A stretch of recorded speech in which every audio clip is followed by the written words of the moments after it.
morning. Dobro utro. I hope my pronunciation is okay. So it's a pleasure to be here. First of all, thanks for the invitation. It's my second time in Bulgaria. It's our neighbor country, so I really enjoy to be here. And I wish I could come more often, even for my vacations to Bansko, to the seaside, so really counting for that. So in the course of next 15 minutes, I would like to talk to you about the digital transformation that is happening in the health industry and that is also happening in the pharma industry. So now you might not be very familiar of the pharma industry. If I may see the hands for those people who are working in the health industry or pharma, are there many people? 1, 2, 3. Not many, as expected. So this was one of the challenges that I had when I was joining to Pfizer after Procter & Gamble 3 years ago, 2.5 years ago, because I said, what the heck I'm going to do in this company? And then I was really convinced that there is a big health transformation with digital technologies that is happening in the market, and I wanted to be one of the pioneers who's helping to shape the company with Pfizer. So today, I'll be talking a little bit about what we are doing today, but also how the technology is disrupting in the healthcare industry for the future. So what would be the personal, in my personal opinion, the vision of the health industry, okay? So, as I mentioned, you may not be hearing too much about what healthcare guys are doing, especially about the innovation, about the technology, right? However, if you look at the data, it says that the majority of the R&D money is spent not by Apple, not by Google, not by Facebook, without any offense for those of my friends who work in those companies, but rather spent by mainly pharma companies, spent by automotive industry, spent by the hardware industry, right? However, you may not notice what is the entire innovation happening there because either it's B2B or it's not really reflect to the consumers. Now, the challenge that I'm putting on the table is how we can shift these budgets that are spent, like billions of budgets that are spent today to pharma innovation drug pipeline to the digital medicine. And I'll tell a little bit more in a while.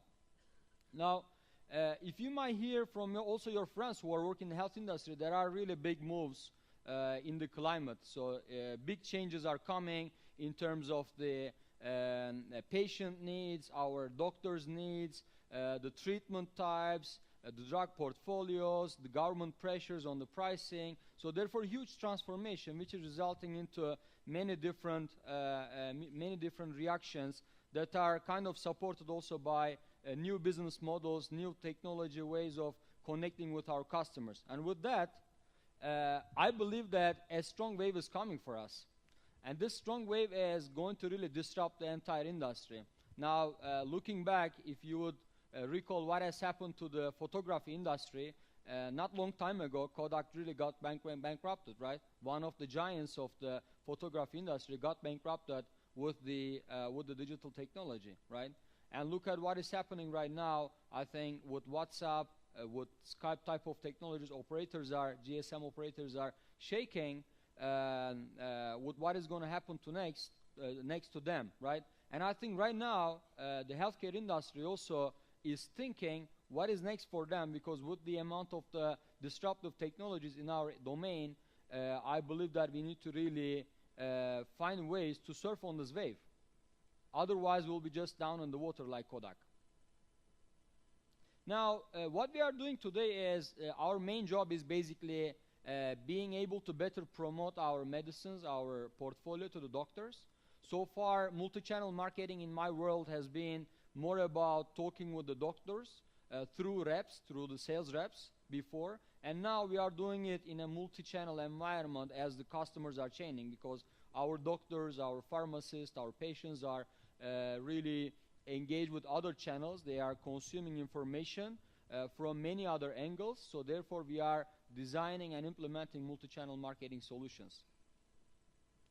So having said that, we are also transforming the way we are connecting with our customers the way that they want. There is a very nice quotation that I like that is coming from Amazon, which is, in my personal opinion, one of the best customer-centric companies. So Jeff Bezos is saying that if you are competitor-focused, all what you're doing is track what is the market, right? However, if you're customer-centric, you have a chance to be able to pioneer and lead the market and get perhaps a bigger share of the market. So with this, what we are also doing is we are trying to understand what the future trends are so that we are better adopting the future customer-centric model. There's a very nice business model graph that is by Ernst & Young, which is showing the future of pharma, future of healthcare industry. People are not, and I'm not going to go through many details of this, but in essence, what it is saying is, it's not about selling more drugs for pharma companies, it's not about seeing more patients for the doctors, but it's about health outcomes, because patients care more about what is the outcome of my treatment, right? You don't care about how many pills you're taking per day, how many doctors or even the best doctor you're seeing, but what you're caring most is you or your family member, if there is a sickness, you're caring about whether you are recovering or not. So, and this is also, guess what? This is what is also concerning more even the payer. By payer, I mean either the government or your insurance company. They also care more about the healthy outcomes because of the cost to them, because of the labor force that the government would have in the market, right? So therefore, in the future, with the Pharma 3.0 concept, with the disruptive technologies, with the consumerism, patients getting stronger and more knowledgeable about their health, in the future, our ultimate customer is more and more becoming the patients and becoming the payers. So now within this, I'm sure you all know about the trends about wearable technologies, counted self or logged self, right? So basically, what it's all about is being able to track some of your daily health measures, starting about your exercise, your sleep habits, your diet. You can pretty much count many of these measures as it wasn't really available before in the past. Right now, I'm sure perhaps the products that are shown here are perhaps a long tail of it. Like I'm sure many of the other companies are also beginning to prepare. But what it all tells you is you can get your personal big data with this type of devices. And for healthcare industry, let me tell you a few very severe facts. Within entire Europe, there has been around 4.1 million people dying because of the cardiovascular diseases. This is like of the 40% of the entire deaths of the entire Europe, right? And cardiovascular diseases can be prevented almost by 80% via just managing your health carefully. This is very touching to me as well, because my dad has died 6 years ago because of a severe heart attack. And right now I'm really touched by this technology. And why not we did not have opportunity to count and track his health, his heart rhythm, his blood pressure, maybe his exercises on a daily basis, so then we could perhaps prevent many of those, right? So this is, in my opinion, in the healthcare industry, going to be one of the next big things that is going to disrupt many of the standard treatment mechanisms, because people are going to be tracking their health much more often. They will be aware of what is happening to their blood pressure, to their heart figures, and so on. So therefore, we will be able to manage it much better. I think this is like even the basic of what is going to happen in the future. But many other companies who are interested in this domain are doing very interesting prototypes. Let me give you some examples of that. So this is a smart sleeper prototype that has been done by AT&T. This was introduced in one of the last year's GSMA, which basically has a sensor which tracks your location, exact location in the house, which also tracks your weight, right? So think about this opportunity of having a old person who's a dependent. However, you have to leave, let's say, your grandfather at home alone, but he's sick and you want to really carefully manage his health. So what this tells you is in which room he's staying. So if he falls asleep in the couch, you can send him an alert. You can call him.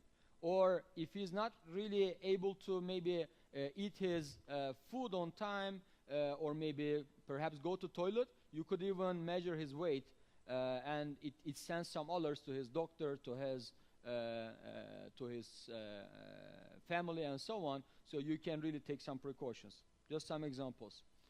Right now, soon we will see some, with some nanotechnology, we will see some clothes that has some nanosensors, which is able to track our health measures. So you don't need to wear these things, right? Those fancy things, which might be burden of you, but it will be in your clothes. I even saw some prototypes that are even like tattoos that you can really just patch on your skin, and then it basically helps you manage your diabetes, your blood sugar, so that it keeps you alerted, or even your doctor alerted. For the babies, the diapers, right?